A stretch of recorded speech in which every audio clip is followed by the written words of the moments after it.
Hey everybody, welcome to my channel. This is Diksha Pandey.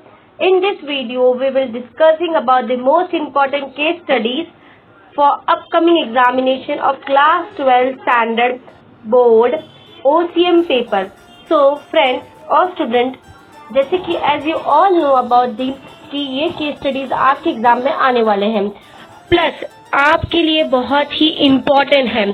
आपको ये case studies कितने marks के आएंगे, 1 से क्वेश्चन नंबर पे आएंगे, सीक्वेंस क्या है, पहले हम वो डिस्कस करेंगे, फिर इम्पोर्टेंट केस स्टडीज हम डिस्कस करेंगे। This are the very most important case studies मैंने एनालाइज किया है, फिर आपको ये इम्पोर्टेंट केस स्टडीज मैंने प्रेजेंट किया है और वेरी ब्यूटीफुल मैनर आप भी देखेंगे, you also like it. Okay, मैंने इस पे कलरफुल में वे में लिखा है और बहुत इजी वे में नोट्स बनाया है कि आपको भी अच्छा लगेगा और बहुत इजी वे में आप पढ़ लेंगे। It's very easy. अगर आपने कॉन्सेप्ट पहले से क्लियर किया है तो ये केस स्टडीज बहुत ही इजी जाएगा। तो चलिए स्टार्ट करते हैं, लेट्स बिगिन। देखिए, ये केस स्टडीज आपको आएगा and situation and expression your opinion, 2 word में आएंगे। आपको 3 आएंगे, आपको 2 लिखना है, any 2 out of 3। Okay, 6 marks के लिए आएंगे। इसका मतलब हुआ आपको 3 मार्क्स ईच। ठीक है, तो 3 मार्क्स के लिए है। Please don't take a risk, आपको छोड़कर नहीं जाना है, आपको पढ़कर जाना है। और यहाँ पे मैंने बहुत ही लिमिटेड केस स्टडी लिया है और बहुत इजी केस स्टडीज है। ये क्वेश्चंस पक्का आपको एग्जामिनेशन में आएंगे, 100% sure. So let's start. You can see in the Fine Diamond Limited, question number 1, case law number 1. In Fine Diamond Limited, 200 employees are working in 3 shifts. In first shift, 60 employees. In second shift, 60 employees, and in third shift, 80 employees are working without sufficient break. Break है, please rectify. Except lunch break and shift change break. No employees is able to complete the work in his designated time due to inappropriate time management, which result into delay for next shift employees. अब ये क्या है, आपको मैं पहले एक short में बताती हूँ कि ये केस क्या है। ये केस ये बोल रहा है कि फाइन लिमिटेड कंपनी था, उसमें 200 एम्प्लॉयज थे, मतलब 200 लोग काम करते थे, वर्कर थे, एम्प्लॉयज थे। उसमें से जो भी व्यक्ति उसमें काम करता था 3 शिफ्ट में काम करता था। जैसे कि आप सबको पता है कि 3 शिफ्ट होता है कंपनी में। तो फर्स्ट शिफ्ट में 60 एम्प्लॉय आते थे, सेकंड शिफ्ट में 60, थर्ड शिफ्ट में 80 एम्प्लॉयज आते थे। तो उन लोग कैसे वर्क कर रहे थे, उन लोग को ब्रेक नहीं मिल रहा था, ना लंच ब्रेक मिल रहा था, उन लोग मतलब लगातार काम कर रहे थे। No employees is able to. और उन्होंने, देखिए आप कैसे बोलते हैं ना कि ब्रेक नहीं लेंगे और सारा काम कंप्लीट कर देंगे 2 मिनट में, या फिर आप बोलते हो कि पूरा दिन नहीं पढ़ाई किया, एक ही दिन में सारा पढ़ लेंगे। तो वैसे उन कंपनी ने एम्प्लॉयज को ब्रेक नहीं मिला और except lunch break. Lunch break मतलब खाने वाला जो ब्रेक मिलता है उसको छोड़कर बाकी उनको कोई ब्रेक नहीं मिला। बट उसमें कोई चेंजेस भी नहीं आया, उन्होंने काम भी पूरा कंप्लीट नहीं किया। ठीक है, और लास्ट में क्या मालूम पड़ा कि आपका काम डिले हो गया। तो अब क्वेश्चन हम लोग को एग्जाम में पूछेंगे कैसे, 3 मार्क्स के लिए आएंगे, आपको 3 क्वेश्चन पूछेंगे, 1 मार्क ईच। आपको लिखना कैसे ये भी मैं आपको बताऊंगी। ठीक है, पहले आप ये क्वेश्चन देखिए। अगर क्वेश्चन आपको दिख रहा है सही से, यू कैन सी। ओके,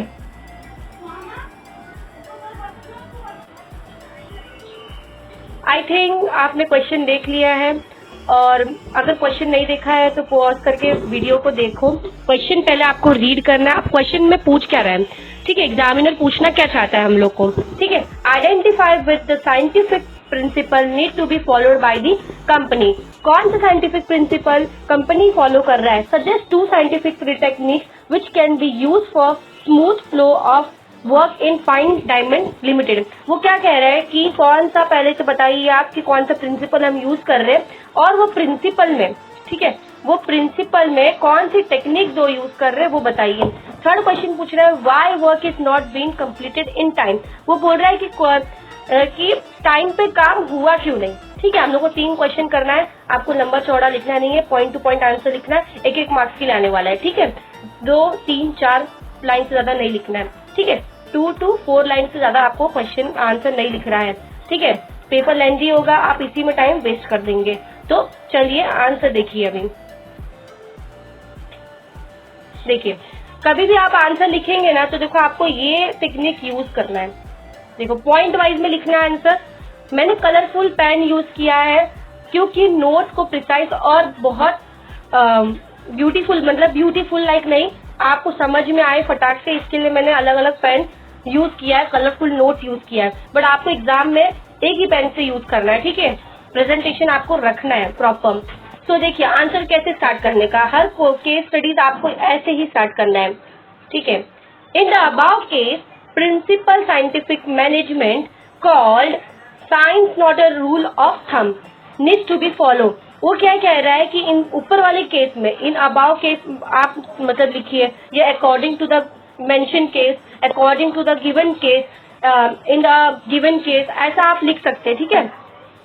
फिर बोला है कि सेकंड का आंसर उसने सीक्रेट बहुत इजी वे में उन्होंने बोल दिया कि science is not a rule of thumb needs to be follow. ये आपको फॉलो करना है, ये प्रिंसिपल आपको अडॉप्ट करना है अपनी कंपनी में। Second, work study based on techniques of fatigue studies and scientific staff setting can be use for smooth flow of work in a fine diamond limited. Second क्या बोल रहा है कि वर्क स्टडी बेस्ड आपको technique use करना है। Work study का मतलब क्या होता है, आपको काम के हिसाब से अपने जो भी आपके काम है आपको उस हिसाब से आपको टास्क को डिवाइड करना है, फिर आपको स्मूथ फंक्शनिंग करना है। उन्होंने ये टेक्निक उन्होंने बताया है of fatigue study. Third reason क्या बोला है, देखिए थर्ड रीजन कितना इंटरेस्टिंग मैंने आपको दिया है। You can see reason for non completion of work time are. Point wise देखिए आंसर मैंने लिखा, आपको एग्जाम में इसी तरीके से लिखना है।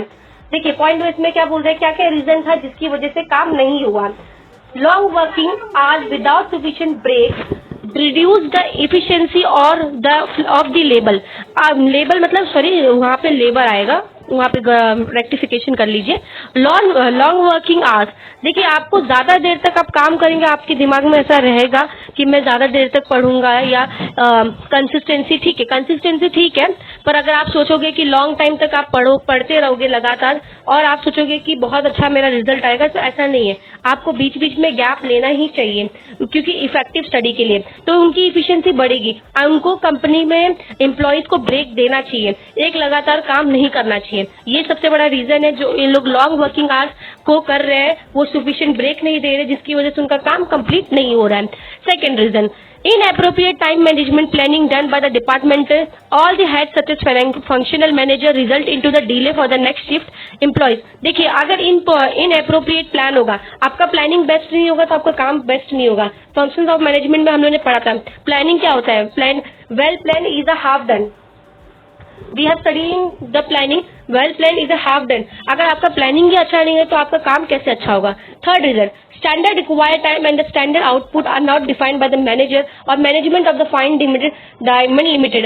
जो वहाँ का मैनेजर था उन्होंने स्टैंडर्ड टाइम, कितना टाइम उनको रिक्वायर या कितना आउटपुट के लिए टाइम चाहिए उन्होंने डिफाइन नहीं किया था, जिसकी वजह से ये सारे लैक ऑफ कम्युनिकेशन बोलो या लैक ऑफ इफेक्टिवनेस और या लैक ऑफ क्या बोलते थे, जैसे क्या बोलते हैं इग्नोर्ड मैनेजर इग्नोरेंस या एम्प्लॉयज इग्नोरेंट, क्या स्टैंडर्ड ऑफ टाइम और स्टैंडर्ड ऑफ आउटपुट उनको नहीं पता है, ब्रेक्स उनको नहीं मिल रहा, जिसकी वजह से लगातार काम कर रहे हैं और आपका काम कंप्लीट नहीं हो रहा है। And planning is lack of planning है, मतलब प्लानिंग भी बेस्ट नहीं है।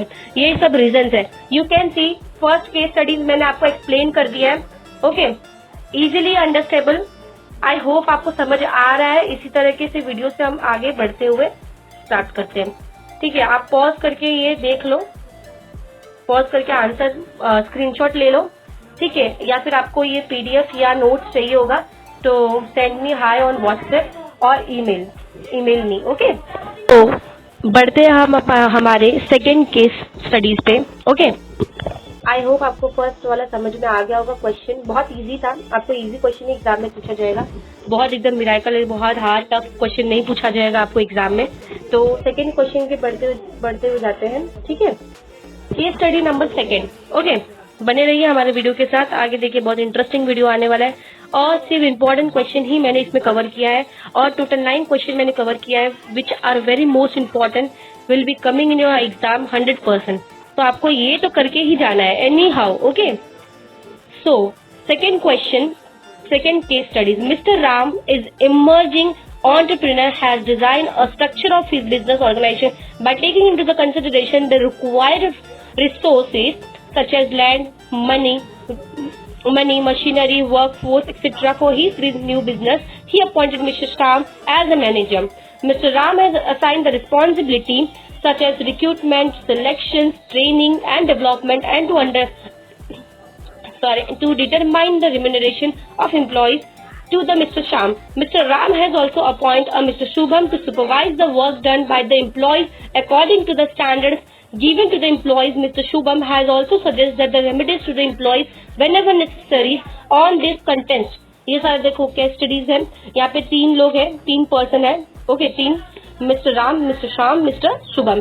तो इन लोग क्या कर रहे हैं कंपनी में, इन लोग का क्या रोल है, ये आपको देखो क्वेश्चन पूछा गया है। In on this contest find out the management function perform by mister Ram, mister Shyam, mister Shubham. ये तीनों बंदे कंपनी में क्या क्या परफॉर्मेंस कर रहे हैं, क्या फंक्शन परफॉर्म कर रहे हैं। देखो बहुत इजी क्वेश्चन पूछा है आपको, पहले मिस्टर राम के बारे में बताओ, मिस्टर श्याम के बारे में बताओ, मिस्टर शुभम के बारे में बताओ। तो पहला आंसर, ठीक है, mister Ram performs the functions of planning and organising. He is an emerging entrepreneur and plans the business structure as organized different resources. वो एक entrepreneur है, ठीक है। मिस्टर राम क्या है, क्वेश्चन में दिया है, बहुत एकदम हाई फाई लेवल का आपको क्वेश्चन नहीं पूछा जाएगा, बहुत इजी पूछा जाएगा। अगर आपको कॉन्सेप्ट क्लियर है, you will able to write the answer, okay. Mister Ram क्या है, he performing the function of planning. वो प्लान कर रहा है, क्यों प्लान कर रहा है, ऑर्गेनाइज कर रहा है, क्योंकि एक एंटरप्रेन्योर है न्यू बिजनेस सेटअप के लिए, ठीक है। ये आपका पहला आंसर हो गया। अब मिस्टर श्याम क्या कर रहे हैं, mister Shyam is performing the function of staffing, main duty to recruit, selection, train and develop the employees and to decide their remuneration accordingly. Mister Shyam क्या कर रहा है, मिस्टर श्याम वो कर रहा है स्टाफिंग कर रहा है, जैसे एचआर डिपार्टमेंट लोग करते हैं ना, एचआर डिपार्टमेंट वैसे सेम टू सेम वो रिक्रूट कर रहा है, पर्सन को ट्रेनिंग दे रहा है, डेवलपमेंट दे रहा है, उन लोग को रेम्यूनरेशन डिसाइड करके दे रहा है। मिस्टर श्याम ये काम कर रहा है। अब मिस्टर शुभम क्या कर रहा है, third answer, third point, Mr. Shubham is performing the function of controlling. He compares the actual performance of the employees, but standard of performance. Even he discover cause of deviations and suggests the remedies to overcome the deviation. वो क्या कर रहा है, mister Shubham क्या कर रहे हैं, वो लास्ट पार्ट उनका काम है। लास्ट पार्ट ये है कि जितने भी कंपनी में काम हुआ, क्या प्रॉफिट आया, क्या नहीं आया, उसको कंपेयर कर रहे हैं कि ये पहले प्रॉफिट इतना था या अभी इतना है, एक्चुअल क्या जो इतना परफॉर्मेंस या फंक्शन अडॉप्ट करने के बाद क्या क्या परफॉर्मेंस आया। अगर कुछ भी अगर गड़बड़ है तो वो एक सजेशन दे रहे, रेमेडीज दे रहे कि उसको ओवरकम करने का सजेशन कौन दे रहा है, मिस्टर शुभम दे रहे, या वो क्या काम फंक्शन परफॉर्म कर रहे, कंट्रोलिंग का। मिस्टर श्याम क्या कर रहे हैं, स्टाफिंग का। मिस्टर राम क्या कर रहे हैं, planning and organising. Very easy question, I hope आप ये एग्जाम में लिख लेंगे अगर ये क्वेश्चन आ गया तो, ठीक है। हमने अभी तक 2 क्वेश्चन कर लिया, ओके। अब बढ़ते हैं हमारे तीसरे क्वेश्चन पे, विच इज वेरी इजी। देखिए सेकेंड क्वेश्चन हमारा फंक्शन ऑफ मैनेजमेंट से था, ठीक है। अब थर्ड क्वेश्चन हमारा कहाँ से है, देखिए वही सेम क्वेश्चन है, फंक्शन ऑफ मैनेजमेंट चैप्टर से ही है, थर्ड वाला क्वेश्चन भी। इन XYZ company limited, mister Lilly gives instruction to employees working under him, provide guidance and motivate them for this best performance. On other hand, Mr. Shahid takes a first to harmonize the work done by the employees of different departments while achieving the organization goals. Mr. Desai is looking after the arrangement of required resources of the business organization. Mention the name of the employees image in the following function of organizing, directing, coordination. अब उसमें आपको पूछा था कि कौन से function में है, अब थर्ड क्वेश्चन में आपको ये पूछा गया है कि ये सारा फंक्शन हमने बता दिया आपको। अब ये फंक्शन में कौन कौन सूट कर रहा है, क्या क्या वो लोग बंदे काम कर रहे हैं कि ये फंक्शन में वो आएंगे, ठीक है। Very easy question. देखो फर्स्ट आंसर क्या है, mister Desai is a lead in the organisation function as he is looking after the arrangement of required. Organising का मतलब क्या है, देखो आपको बेसिक अगर ये सब का मतलब मालूम होगा ना, यू इजीली आपको मतलब लिख लेंगे, you are able to write, okay. तो मिस्टर देसाई क्या कर रहे हैं, अरेंजमेंट कर रहे हैं, रिसोर्सेज का अरेंजमेंट कर रहे हैं for the business organisation for smooth running. अब मिस्टर लेली क्या कर रहे हैं, लिले इज अलाइज द फंक्शन ऑफ डायरेक्टिंग कर रहे हैं, क्यों मोटिवेट कर रहे हैं, उनको इंस्ट्रक्शन दे रहे हैं, उनको गाइड कर रहे हैं कि आप ऐसा करो, तू ऐसा कर, तू यहाँ पे रख टेबल, तू ये टेबल पे यहाँ पे रख, फाइल रख, क्या फाइल उसको दे, क्या कर रहे हैं, वो इंस्ट्रक्शन दे रहे हैं mister Lelin, okay. Instruction to employ working under his, provide guidance and motivate them for his best performance. अब mister Shahid is a function of coordination, sorry वहां पे देखिए मिस्टेक है, कोऑर्डिनेशन लिख देना, has he takes the efforts to harmonise the work done by the employees of different department. देखिए company में बहुत सारी डिपार्टमेंट होती है, उनको पीसफुली काम करने के लिए आपको प्रेरित करना है, मोटिवेट भी करना है, आपको हार्मोनाइज रखना है अपने कंपनी में, टीम स्पिरिट रखना है, ठीक है।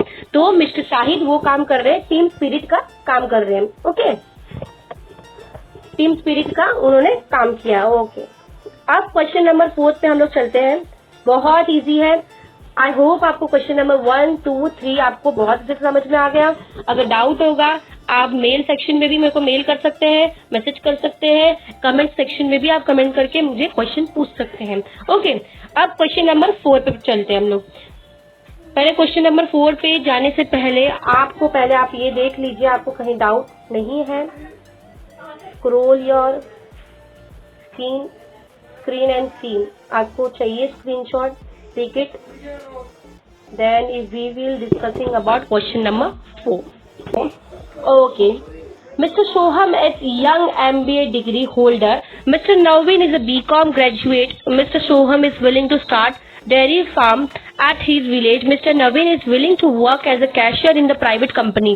देखिए यहाँ पे दो बंदे हैं, एक को अपना डेयरी फार्म चालू करना है, मतलब अपना खुद का बिजनेस स्टार्ट करना है, एक बंदा है जिसको प्राइवेट नौकरी करनी है कैशियर का, ठीक है।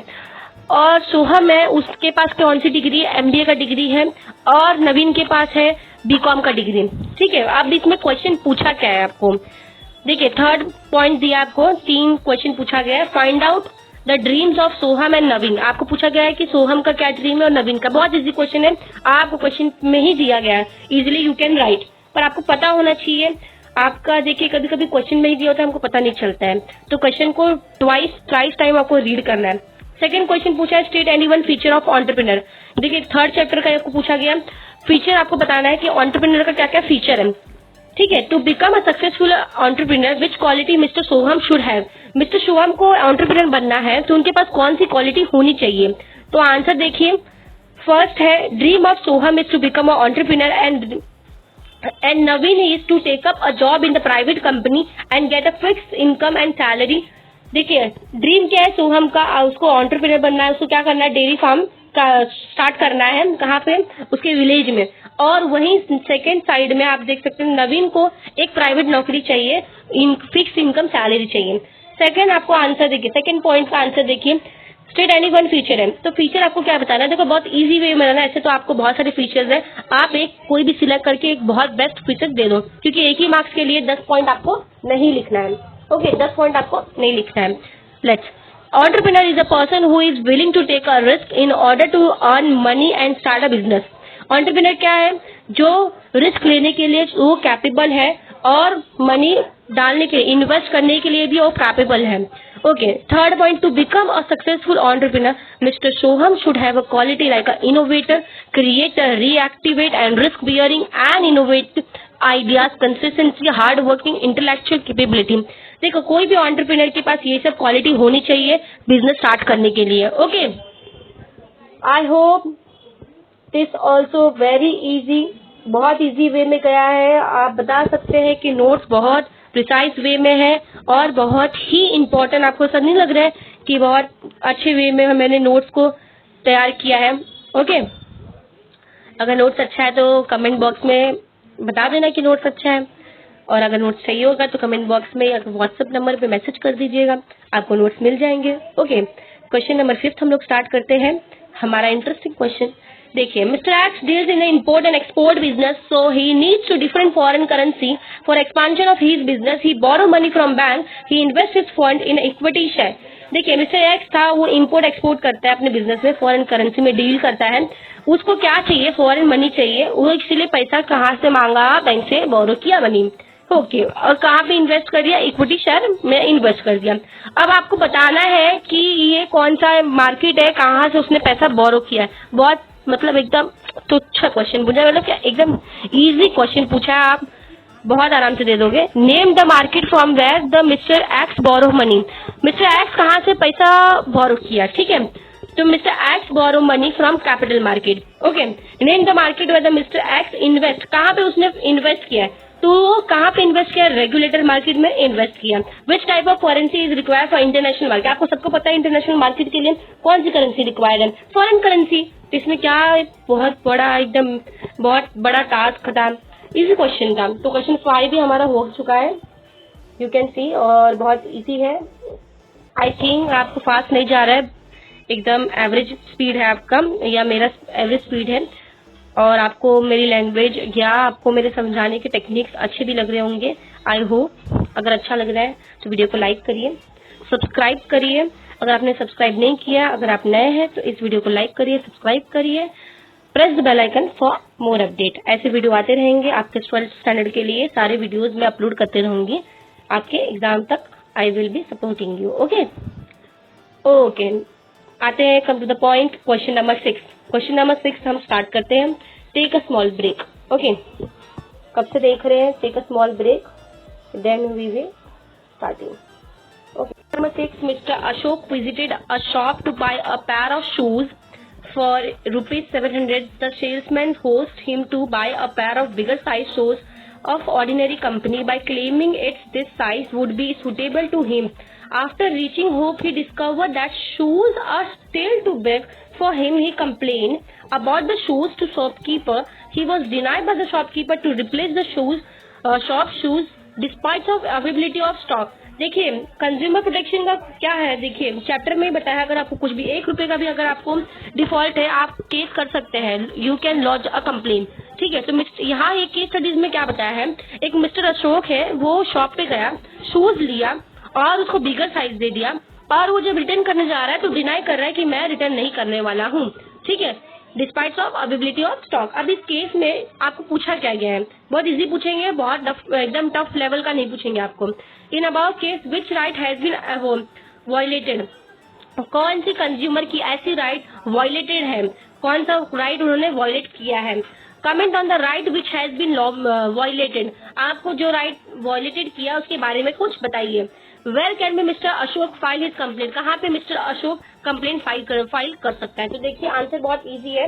आपको बहुत अच्छा लग रहा है कि बहुत बड़ा पैराग्राफ मुझसे लिखा है, मैंने बहुत देखिए इजी लिखा है। बाकी नोट्स को देख लीजिए आप बाकी कितने भी नोट्स को आप देख लीजिए और फिर बाकी ये नोट्स देखना है। बहुत प्रिसाइज वे में लिखा, आपका मार्क्स भी कहीं भी कट भी नहीं हो सकता है। ठीक है, क्वेश्चन नंबर फर्स्ट सब पॉइंट का देखिए आंसर देखिए। In about case the right to choose has been violated. Right to choose कैसे? जब वो चूज सिलेक्ट कर रहा था उसको वो सिलेक्ट करने नहीं दिया और बड़े साइज उसको दे दिए। ठीक है, तो right to choose has been violated in India. Second, in India choice are available to consumer. आपको उसके बारे में बताना है तो थोड़ा सा लंबा चौड़ा तो बताओगे ही ना। ठीक है, consumer to select the goods and different service like a telecom, communication, travel, tourism, banking, electronic, consumer goods, etc. According to right to choose, consumer should be given a full liberty to select an article as per the requirement, liking and purchasing capacity. The seller cannot force or compel the customer to buy a superficial specific product or service in his manner. Monopoly avoided and prevented. देखिए, customer के पास एक अच्छा ही right है कि आप select कर सकते हैं एज पर योर रिक्वायरमेंट। आपको सिलेक्शन हर फील्ड में आपको मिलनी चाहिए, हर मार्केट में आपको सिलेक्शन मिलनी चाहिए। कोई भी शॉपकीपर आपको बर्डन या डिम ये नहीं बोल सकता आपको यही खरीदना है तो यही खरीदना है, ये नहीं कर सकता कोई भी शॉपकीपर। ठीक है, क्योंकि अगर ये लोग ये करते हैं, शॉपकीपर अगर आपके ऊपर दबाव डालते हैं, ये प्रोडक्ट खरीदिए, मतलब आप यही प्रोडक्ट खरीद लो और इसके अलावा कोई प्रोडक्ट नहीं है, तो आपका राइट वायलेटेड हो रहा है, आप केस कर सकते हैं। तो थर्ड में पूछा गया है कि कैसे केस करेंगे और कहाँ करेंगे। According to the right to the hurt mister Ashok can lodge मतलब फाइल करना, कंप्लेन फाइल करना। Lodge complain to consumer forum में जाके कंप्लेन कर सकते हैं। Mister Ashok can also file online complain through the portal और अ मोबाइल एप्लीकेशन। वहाँ टोटल नहीं पोर्टल है। ओके, पोर्टल मतलब एक वेबसाइट है, कंप्लेन का वेबसाइट है, वहाँ पे जाके अभी आप ऑनलाइन कंप्लेन कर सकते हो। मोबाइल एप्लीकेशन है, मोबाइल एप्लीकेशन पे भी आप जाके कंप्लेन कर सकते हो to the trader as appropriate consumer commission और फॉरम या कमीशन पे या ट्रेडर के अप्रोप्रिएट के हिसाब से आप कंप्लेन कर सकते हो। दो वे है, आप चाहे डायरेक्ट कोर्ट में जाइए या फॉरम में जाइए या फिर आप पोर्टल पे जाइए, मतलब वेबसाइट पे जाइए और एक मोबाइल ऐप है उनका, आप वहाँ पे जाके भी एप्लीकेशन फाइल कर सकते हैं और लॉन्च कर सकते हो कंप्लेन। ओके, आई होप आपको समझ में आ गया है। बहुत ज्यादा एकदम 30 मार्क्स जैसा क्वेश्चन नहीं था, इजी था, रॉकेट साइंस नहीं था इसके अंदर कि आपको ऐसा लगे कि बहुत टफ क्वेश्चन है। तो चलते हैं क्वेश्चन नंबर 7 पे। Don't waste any time, single time भी आपका वेस्ट करना है, मेरे को लगता नहीं है कि वेस्ट करना चाहिए। और बहुत इजी था, मुझे बहुत बड़ा रॉकेट साइंस नहीं था कि मैं आपको बहुत अलग वे में समझाऊं, ठीक है, इजी क्वेश्चन था। मिस्टर अभय, ओके अभय, तो question number 7, Abhay purchase some gift article online from www.flipkart.com at the same time Sheetal purchase gift from eBay.com। दो लोग मतलब गिफ्ट परचेज किए अलग अलग वेबसाइट से, तो क्या है ये, ठीक है, ये कौन सा चैप्टर से आया, तो मैं आपको ये बता दूं इमर्जिंग मोड्स ऑफ बिजनेस से ये चैप्टर से लिया गया है ये केस स्टडीज। ओके, तो क्वेश्चन क्या पूछा गया है देखिए, which website is related to C2C, कौन सा वेबसाइट है जो C2C रिलेट करता है। C2C का मतलब होता है कंज्यूमर टू कंज्यूमर। ओके, अब second, which website is related to B2C, B2C का मतलब होता है business to consumer. What first step does Abhay needs to follow, first step मतलब कि रॉकेट साइंस नहीं है इसमें, आपको कोई भी प्रोडक्ट खरीदने के लिए आपको क्या पहले करना चाहिए, तो यही हम लोग को पहले हम लोग रजिस्ट्रेशन करना है, फिर एप्लीकेशन डाउनलोड करना है, एप्लीकेशन में रजिस्ट्रेशन साइन अप करना है, फिर हम लोग आपका फर्स्ट स्टेप आपका यही है, फिर आप प्रोडक्ट को सिलेक्ट करोगे, फिर पेमेंट को सिलेक्ट करोगे, ठीक है, ये सब आपका स्टेप है ऑनलाइन ट्रांजेक्शन का। इजी क्वेश्चन है। फर्स्ट में देखो, eBay.com website is related to consumer, ये कौन सा .com है, ये वेबसाइट वो है जहाँ पे कंज्यूमर टू कंज्यूमर आप प्रोडक्ट सेल और बाय कर सकते हैं। सेकंड क्या है, www.flipkart.com website is related to business to consumer, यहाँ पे बिजनेसमैन आते हैं और अपना प्रोडक्ट बेचते हैं, कंज्यूमर खरीदता है। थर्ड है, अभय को क्या करना चाहिए ऑनलाइन शॉपिंग के लिए, फर्स्ट स्टेप उसका क्या है, before online shopping a buyer has to register with www.flipkart.com by filing up a registration form. Registration is the first step in the online transaction. Again, is to lodging in a particular website to buy a particular gift or article. आपको कुछ भी खरीदने के लिए आपको registration पहले करना चाहिए, जो भी वेबसाइट से आप खरीद रहे हैं, ठीक है। अब क्वेश्चन नंबर 8 पे हम जाते हैं, वेरी इजी क्वेश्चन, हमारा लास्ट 2 ही क्वेश्चन बचा है, और ये जितने भी क्वेश्चन मैंने आपको बताए हैं वो मोस्ट इंपॉर्टेंट क्वेश्चन है, आपको एग्जाम में करके ही जाना है, इट्स कंपलसरी, और अगर आप नहीं करके जाते हो तो आप अपना मार्क्स खोगे, मेरा क्या जाएगा, ठीक है, आपको पढ़ के जाना है, बहुत इजी है, रॉकेट साइंस नहीं है इसके अंदर कि आपको बहुत डिफिकल्ट पड़ रहा है कि आपको बार बार समझाने की जरूरत पड़ रहा है। अगर आपको फिर भी नहीं समझ में आ रहा है तो आप वीडियो को बार बार देखो, आपको समझ आ जाएगा। बस ये एक बार आप समझ लोगे ना, आप एक बार रीड भी कर लोगे ना, समझ के कॉन्सेप्ट क्लियर है ना आपका, you can write own. Okay, बहुत बड़ा नहीं है इसमें, मैंने बहुत इजी लैंग्वेज यूज करा है कि आप अपने आप से लिख लो, ठीक है। क्वेश्चन नंबर 8 स्टार्ट करते हैं। इन question number 8, Satwik purchased watch from the Titan shop and his friend Shambhani purchased watch from online shopping site. वो एक शॉप से खरीदे अपना शॉप, जैसे for first question is which shopping is from the traditional business, कौन सा ऐसा shop है जो ट्रेडिशनल बिजनेस है, which shop is from the business, ठीक है, बिजनेस से कौन सा है, और किसमें सबसे ज्यादा रिस्क है। बहुत इजी है, ट्रेडिशनल बिजनेस आपको मालूम है कि जो मतलब हम लोग जो जहाँ पे टच कर सकते हैं, टच मतलब आप प्रोडक्ट को टच कर सकते हैं, आप देख सकते हैं अपने आंखों से, एकदम व्यू कर सकते हैं, आप फील कर सकते हैं प्रोडक्ट को। और ट्रेडिशनल बिजनेस में कैसे मतलब पहले दुकानदार वाले होते, कंज्यूमर आता है और खरीदता है। ऑनलाइन शॉपिंग में क्या होता है कि सामने वाला अपना प्रोडक्ट वेबसाइट पे रख देता है, हम लोग उसको देखकर परचेज करते हैं, ठीक है। तो फर्स्ट आंसर देते हैं, परचेज ऑफ वॉच बाय सात्विक from the Titan shop is an example of traditional business. Second, जो टाइटन शॉप का उसने टाइटन शॉप से उन्होंने वॉच खरीदा, वो क्या था, शॉप पे जाकर खरीदा, वो traditional business. Purchase of watch by Shambil from online shopping, online shopping का ही मतलब होता है कि ई बिजनेस, ओके, इसको बोलते हैं ई बिजनेस, ठीक है। अब थर्ड क्वेश्चन क्या था अपना, which business involve high risk, traditional business में हाई रिस्क है या ई बिजनेस में ज्यादा रिस्क है। तो आपके हिसाब से मुझको क्या लगता है कि देखो, आपको भी यही लगता है कि ई बिजनेस में ज्यादा रिस्क है। क्यों लगता है, क्योंकि वहाँ पे आप प्रोडक्ट को देख नहीं सकते, बस सिर्फ देख सकते हो, आँख से देख सकते, फील नहीं कर सकते, टच नहीं कर सकते, आपको क्या मालूम पड़ेगा कि प्रोडक्ट कैसा है, या प्रोडक्ट आएगा भी कि नहीं घर पे, आपको नहीं मालूम कि सेम टू सेम प्रोडक्ट आएगा कि नहीं, ठीक है। तो वहाँ पे ज्यादा risk, high chance of risk हो जाता है। E-business, that is purchase of watch from the online shopping site, involves a high risk as there is a no direct touch or contact between the Shambhani and the e-business owner. Owner से हमारा कोई लेन then नहीं रहता है, ठीक है, तो यहाँ पे ज्यादा रिस्क इन्वॉल्व हो जाता है, high chance of risk. This is the last question, हमारा सेशन का ये लास्ट क्वेश्चन है, मोस्ट इंपॉर्टेंट क्वेश्चन में से आपका ये सबसे लास्ट क्वेश्चन है, ठीक है। Mister question number 9, mister Ved made his payment by the cheque at the time mister Shlok made his payment by the fund transfer, ठीक है। मिस्टर वेड ने कहाँ से पेमेंट किया? चेक से किया। मिस्टर स्टोक ने कहाँ से किया? फंड ट्रांसफर से। Whose payment is faster? कौन किसका पेमेंट जल्दी जाएगा? Whose payment is related to traditional business? किसका ट्रेडिशनल बिजनेस है? Whose payment is related to e business? किसका ई बिजनेस है? बहुत इजी क्वेश्चन है, बहुत एकदम मतलब इतना चिंदी के वैसे से उठाना पड़ेगा। इसको उठाओ पहले इसको, ठीक है। Very easy question. Let's see answer क्या है इसका। The payment made by mister Shlok by the fund transfer is the faster than the payment made by the mister Ved to the cheque. Cheque से पेमेंट करोगे थोड़ा टाइम लगेगा, आपको पता है, बीके पढ़े हो आप, अकाउंटिंग पढ़े हो, आपको चेक में कितना टाइम लगता है। अब फंड ट्रांसफर आपको मालूम है, पेटीएम हम लोग जो गूगल पे यूज कर रहे हैं, कितना फास्टर है ये, ठीक है। Payment made by the mister Ved by the cheque is related to traditional business. आपको भी इतना तो इजी क्वेश्चन है यार, आप कर सकते हैं, कितना इजी है। Payment made by mister Shlok by the fund transfer is related to e business. ये ई बिजनेस लिख दे यहाँ पे, थोड़ा सा रेक्टिफिकेशन कंप्यूटराइज करते हैं हम लोग ना, तो फिर थोड़ा रेक्टिफाई करना हो जाता है, मेहनत लगता है इसमें, कोई नहीं, रेक्टिफाई कर दो।